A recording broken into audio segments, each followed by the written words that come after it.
Okay, Gimel Hay. There is to the law of a defamer an element of leniency as well as an element of stringency. How so? Whether he defamed the daughter of the most popular family of Kohanim or that of the humblest family in Israel, he gives 100 selim. It emerges that the one who speaks with his mouth is treated more severely than the one who commits a deed. For so we find that the decree was sealed against our forefathers in the desert only because of evil speech, as it is stated, and they tested me these 10 times and did not hearken to my voice. The ability to pay depends on the vower. The age category upon the subject of the vow, the Arachin upon the subject of the Eric, and the Eric upon the time of the Eric. The ability to pay depends upon the vower. How so? A poor man who vowed the Eric of a rich man gives the Eric of a poor man, and a rich man who vowed the Eric of a poor man gives the Eric of a rich man. But with sacrificial offerings, it is not so. Should one say, I take upon myself to give the offering of this Matzorah? If the Matzorah was poor, he brings the offering of a poor man. If he was rich, he brings the offering of a rich man. Rebbe says, I say that even in the case of an Arachin, it is so. For why is it that a poor man who vowed the Eric of a rich man gives the Eric of a poor man? Because the rich man is not at all obligated. But if the rich man said, I take upon myself to give my Eric, and the poor man overheard him and said, I take upon myself to give what this man said, and he gives the Eric of a rich man, if he was poor and became rich, or he was rich and became poor, he gives the Eric of a rich man. The Yehuda says, even a poor man who became rich and then became poor again gives the Eric of a rich man. Okay. Okay, so Mishnah Gimel repeats the same intro as Mishnah Base and says, Aval korbanos enokain. But it's not, this is not so with korbanos. Okay. Now, what comes afterwards is a subject of much debate among different commentators as to whether this case is talking about korbanos or whether this case is now again talking back in Arachin, or whether it's a case that in fact is a consensus case. Just bouncing that. Or whether it's in fact a consensus case. So the case that the Mishnah says is his father died and left him a fortune, Rebor, whatever. We're not talking about Yeshai Rebor's latest album. We're talking about Rebor being 10,000 dinarim, which would make a person be considered rich. Or his ship is coming by sea and it's laden with lots of produce. Now, if it was actually his ship, then he would be in possession of it, or if it was his produce.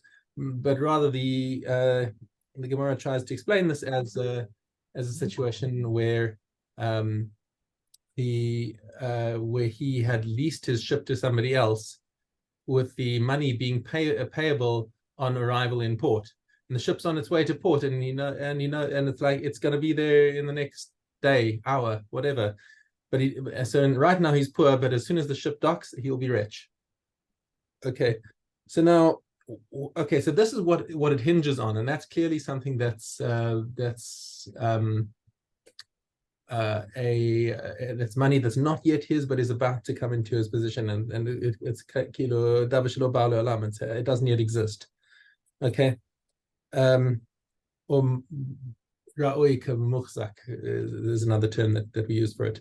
Okay, but what is hinging on this? Is this talking about if it's in korbanos? So if this phrase is talking about korbanos, then let's say he's a Matzorah who has to bring a korban at the end of his term, and depends on his financial status what kind of korban he's going to bring.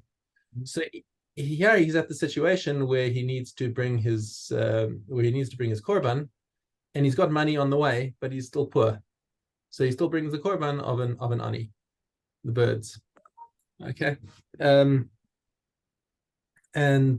else maybe it's talking about Arachin. If it's talking about Arachin, then it's a situation where he says Erech Ploni Alai, but he doesn't have enough money to pay for it, so therefore the coin will assess him and say, okay, you can't afford to pay it all, and the coin can't say, no, look, he's got a ship about to dock. He has to pay the full amount, right? Because he's going to be rich then. He's not rich yet, so therefore he's still assessed as an ani. That's what the last part of the sentence says. The temple treasury has no claim on them. Right. They don't have any claim on it. Okay. Shanim Benidar Ketzad. So when we're talking about the years in the person who is being evaluated for a vow, How so? Yeled sheherich is hazaken. Okay, so if a young person made a vow against made a vow of the value of an old person above 60, nosen erech zaken, so then he must pay the value of the old person. Zaken sheherich is yeled, nosen erech yeled, vice versa. It all depends not on the subject of the vow, not on the vower. Arachin ben nerach, and so that's talking about the about a neder vow when you're giving their slave market value, and an erech, the same thing. Ketzad ish sheherich is ha'isha nosin erech isha. So if a man is evaluating a woman, then he pays according to the woman's price. But isha sheherich is ha'ish nosin es erech ish, and vice versa. Again, depends on the subject of the vow. But erech bizman ha'erech ketzad, and the valuation is at the time of the vow. How so? Hericho pachos mi ben chamesh. So if you made an erech vow when a kid was less than 5 years old, the nase yoser ben chamesh, and the next day is his birthday. Pachos mi ben esrim, or if he's less than 20, right? 20 is your next division between ages in terms of the Torah divisions. If he's 19, and he had his birthday,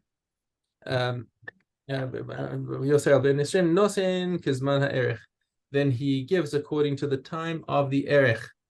If it's less than a month, he pays nothing. If he's under 20, he pays the erech of somebody between 5 and 20. Yom Shloshim, a baby at the age of 30 days, is kilamata mimenu, is as below. It's like he hasn't yet completed his first month, and he has no erech until he's completed 30 days and he's on his 31st day. Shnas chamesh ushnas esrim, the fifth year and the 20th year, kilamata mimenu, it is as below. So if he's in his 20th year, i.e., he's 19 and 364 days, he's still considered as if he's 19. Shneimar im miben shishim shana v'mala im zachar. So when it talks about shishim shana, 60 years and above, if he's male, right? So what do we learn from this? Everything is learned from the principle of that pasuk that talks about 60 years old.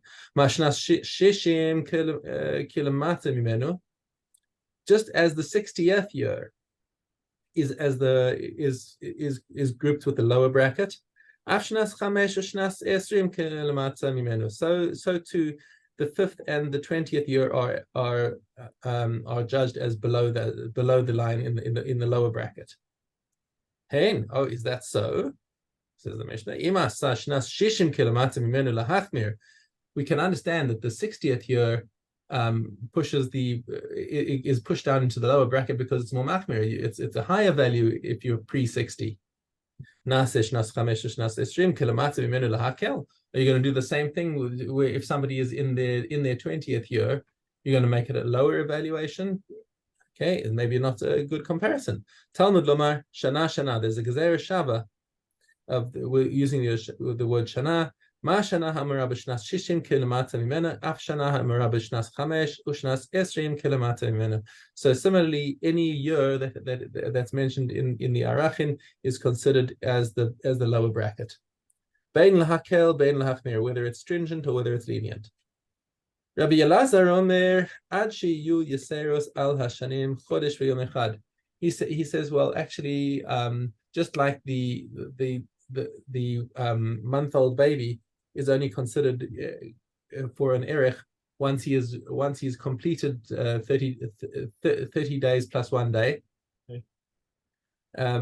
So similarly, somebody isn't considered 20, for example, until he's 20 years and a month and a day. Okay, halacha does not follow Rabbi Elazar. It's from his 20th birthday and on.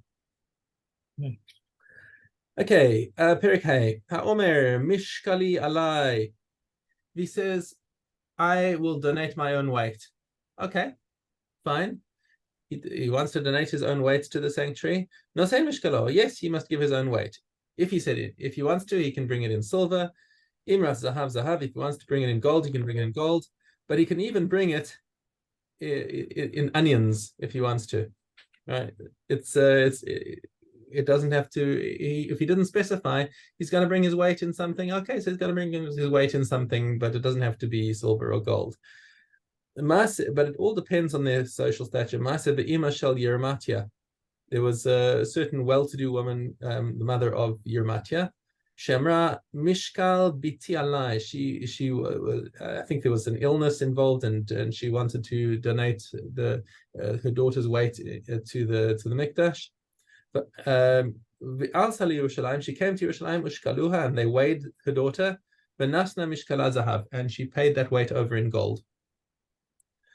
Okay, Mishkal Yadi Alai. Now, if somebody says, "I'm going to pay," I'm so happy that I've kept my arm after this accident. I want to give the weight of my arm, of my hand. Not clear whether Yad is his hand or his whole arm. But there's a problem over here. Like, how do you weigh somebody's hand? You put it on the scale, but that's taking in the arm. It's not so simple.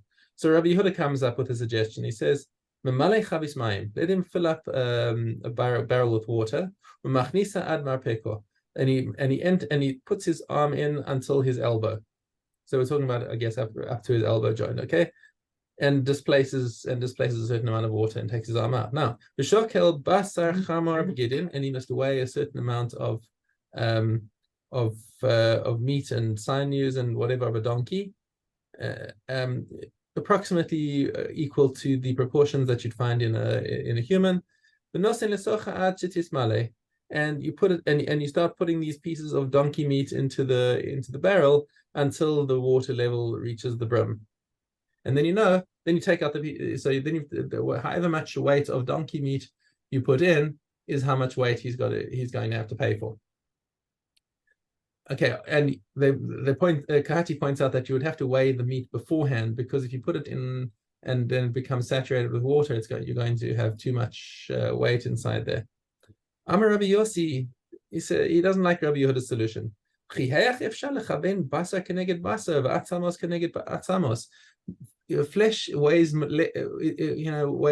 has a different density than bone. So how are you going to get it exactly right? That you're going to have exactly the right amount of bone, exactly the right amount of flesh, etc. It's not an eitzah. Ella, how do you do it? Shaman is a yad kama yiru'uya lishkol. Get some experts together and let them evaluate how much his hand should weigh, and based on their psak, that's how much you have to give. Forget about all the stuff with the donkey flesh. And the halacha actually does follow Rabbi Yossi. Okay. The choros. Okay. Yep. And the choros. This is Ted base. The miser of animals is drawn from within the area that a grazing animal is left to range. How far is a grazing animal left to range? 16 mil. If there were 32 mil between them, they do not combine. If you had animals between them, they must be brought together and be tied in the middle. Brothers who are partners, when they are obligated to play the korban, they are exempt from the miser of animals, and when they are obligated to play the miser of animals, they are exempt from paying the korban. They are acquired animals from the estate, they are obligated, and if not, they are exempt. If they divided the estate and then re-entered into partnership, they are obligated to pay the korban, but are exempt from the miser of animals. All animals must enter the pen to be tied, except for a hybrid, a trefer, an animal born by a cesarean section, one before its time, and an orphan. Which is an orphan? Any animal whose mother died or was slaughtered. And Rabbi Yeshua says, even if its mother was slaughtered and the hide is intact, the offspring is not an orphan. Yeah. There are three. That's it. Really? Yeah. Okay. You say so. Okay. Pulling. Yeah. Okay. Hay base. No, head base. A person may wrap up meat and cheese in one cloth as long as they do not come in contact with each other. Reb Shimon ben Gamliel says 2 travelers may eat at the same table, this one meat and this one cheese without apprehension. If a drop of milk fell upon a piece of meat and there was enough in it to impart a flavor to that piece, it is prohibited. If you stirred the pot, if there was enough in it to impart a flavor to that pot, it is prohibited. As for The udders, he must cut them open and extract their milk. If he does not cut them open, he does not transgress a negative commandment through them. As for the heart, he must cut it open and extract its blood. If he did not cut it open, he does not commit a transgression through it. If one brings a fowl with cheese on the table, he does not transgress a negative commandment. The meat of a kosher animal with the milk of a kosher animal is forbidden to cook and is forbidden to benefit. The meat of a kosher animal with the milk of a non-kosher animal, or the meat of a non-kosher animal with the meat of a kosher animal, is permitted to cook and is permitted to benefit. Rabbi Akiva says beasts and fowl are not prohibited by the Torah because you shall not cook a kid in its mother's milk. It's stated 3 times. This includes beasts, fowl, and non-kosher animals. Rabbi Yossi Hagili says it says in the Devarim, you shall not eat any nevela, and it says you shall not cook a kid in its mother's milk. What is forbidden because of a nevela is forbidden to cook with milk. Accordingly, fowl, which is forbidden because of the nevela, one should think that it may not be cooked with milk. Therefore, Scripture says its mother's milk. This includes fowl that has no mother's milk. Excludes, yeah.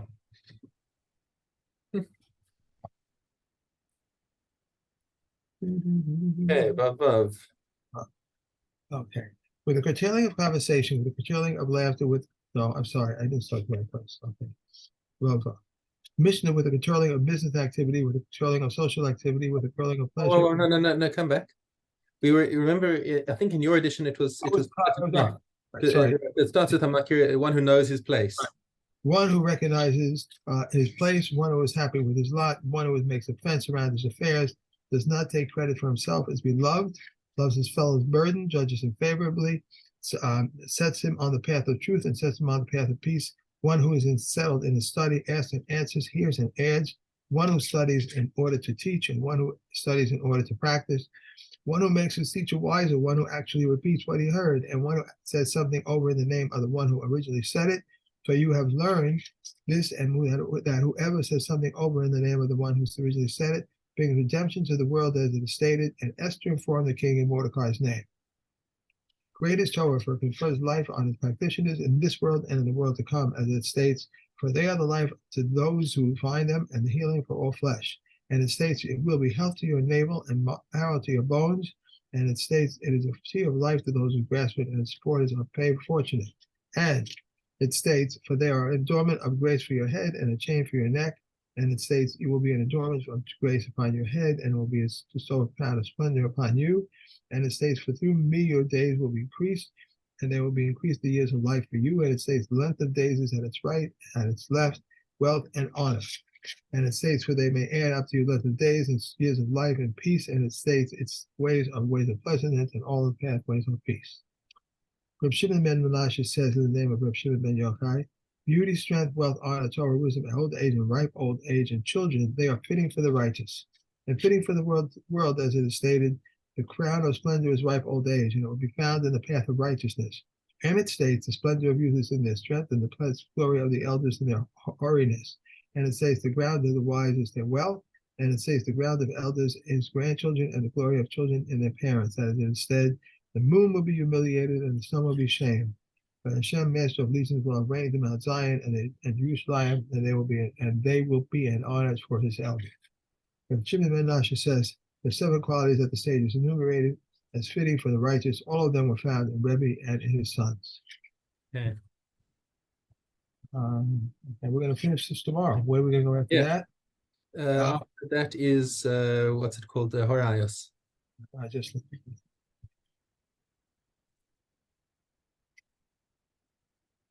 okay. Good to. Okay. We have Ted Trump. In the case of 2 Gittin whose texts are alongside each other, and 2 Hebrew witnesses extend from beneath this one to beneath this one, and to 2 Greek witnesses extend from beneath this one to beneath this one, and that which with the first witnesses are read is valid. If 1 Hebrew witness and 1 Greek witness, 1 Hebrew witness and 1 Greek witness extends from beneath this one to beneath this one, they are both void. If one left over part of the get and wrote in the second column, and the witnesses are on the bottom, it's valid.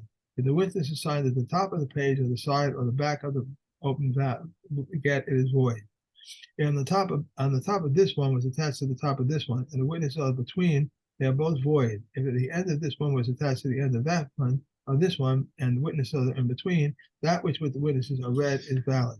If the top of this one was attached to the bottom of this one, and the witnesses are in between, that which the witnesses are read and is valid. Again, whose writing is in Hebrew and his witnesses are in Greek and his witnesses in Hebrew, one witness in Hebrew and one witness in Greek, or which has the writing of a scribe and the witness is valid. A signature would read so-and-so, witness is valid, which reads the son of so-and-so, witness is valid. If he wrote so-and-so, the son of so-and-so, and he did not write witness, it is valid, and this is what the pure-minded or broken-hearted used to do. If he wrote his name, surname, or her surname, it is valid. And get drawn up on the coercion. If by law it is valid, but by a Gentile it is void, and they read him through the Gentile who says, do as the Jews do say to you, and it is valid. Okay. Let's see a second. We'll have one more. We're going to change. What are we going to go to after this? After getting? After getting his Kedushin. Okay.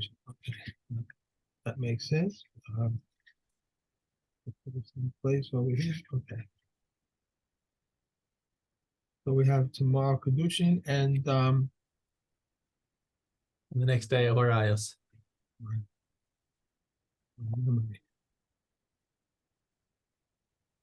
Okay, Yud Testal.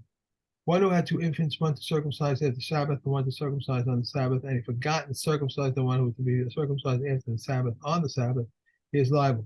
If he had one to circumcise before the Sabbath and one to circumcise on the Sabbath, and he forgot and circumcised the one who was to be circumcised before Sabbath on the Sabbath, Eliezer declares him liable for a sin offering, but Yeshua exempts him.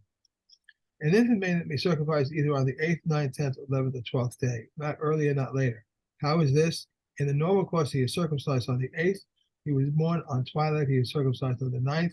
If he was born at twilight on the eve of the Shabbos, if he is circumcised on the 10th, a festival falls after the Sabbath, he is circumcised on the 11th.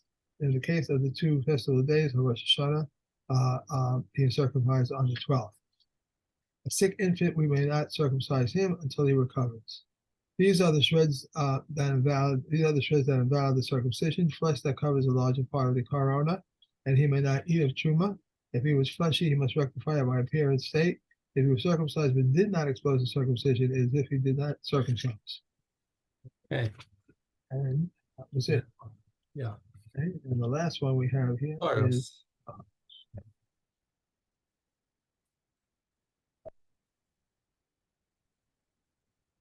Okay. If he finished harvesting his olives, he intends to purchase but he intends to purchase more, or he finished purchasing but intends to borrow more, or if there ever fell him a mourning or a banquet or a compelling situation, then even if it's Azav or Zabas would walk between them, they're tahor. If tummy beverages fell upon them, only the place in which they came into contact with the olives is tameh, and the moisture that seeps from them is tahor. When their processing is finished, they are acceptable to tumah.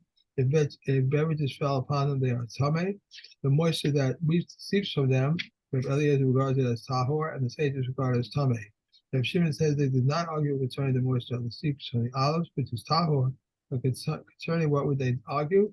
Concerning the moisture that comes from the pit. If Eliezer regards it as tahor, what the sages regard it as tameh. One who finishes olives and left over one poros box should place it in the presence of a Kohen. They are the words of Reb Meir. Reb Yehuda says you should bring the key immediately. And Reb Shimon says for the time he finishes to the same time the next day. Okay. Okay, and the next one. That's all. That's all. I did 3? Yeah, that's 3. Okay. Okay. So we have Arias and we have Kedusha. Yep. Okay. Thank you very much. Okay. Have a great day. Wonderful Enjoy. day. Bye.